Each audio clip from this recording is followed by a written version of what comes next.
Now, continuing our build-up to Armistice Day. On yesterday's programme, we told the story of the sacrifice made by Scottish soldiers in the liberation of Holland and the part they played in Operation Veritable, the Allied Army's final decisive push into Germany. Today, in the second of Willie Johnston's reports from the Netherlands, he tells the story of one soldier who died in that operation and an old lady's lifetime of devotion to his grave. 3 times a year for 64 years, Tony Thijssen has come to Millsbeck War Cemetery to place flowers on the grave of a loved one. As loved as the husband and parents who lie nearby, but until recently only a name carved in stone. That name, Harold Ewen. After the war, people were asked to look after graves of soldiers who liberated the town. The council assigned Harold's grave to me and my husband. We said we would take care of it. It was as if he belonged to us.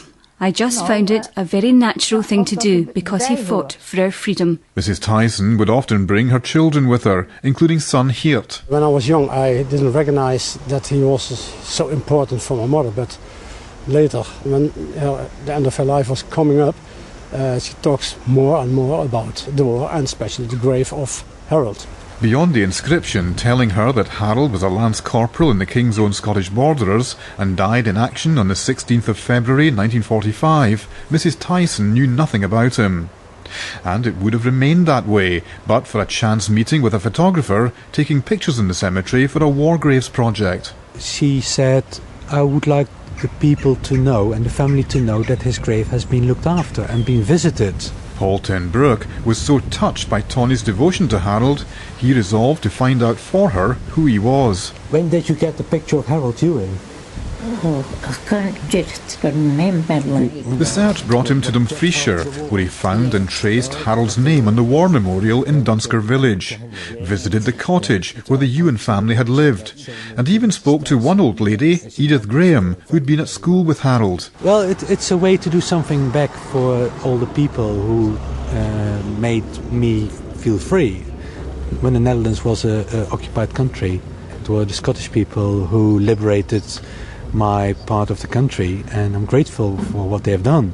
Sadly, though, no relatives came to light, either in Dumfriesshire, in Aberdeenshire, where Harold's father was from, or in Portobello, where they also lived for a time, and where Harold was born. This is a schoolfoto. Yeah. Did you see? Yeah. But Paul did uncover enough to compile a booklet on Harold's life and his death in action, which Tony Thijssen now treasures. I have always regretted that his parents never knew that he wasn't just lying in a lonely place, but that he is in a cemetery and that someone is visiting his grave. I am very content now that at the end of my life we know more about Harold, and also that the story is known in Scotland. And so it was with extra poignancy that Tony laid new flowers of remembrance at Harold Ewen's grave a few days ago. You see a lot of tears in her eyes. It's very sadful after all these years. There is a face by the grave. Mrs. Thijssen comes here every Christmas, Liberation Day in May and All Souls Day in November. At 90 she knows her visits are numbered, but she also knows that when the time comes, her children and grandchildren will take over Harold's care. Willie Johnston reporting there. It's 24 minutes past 7.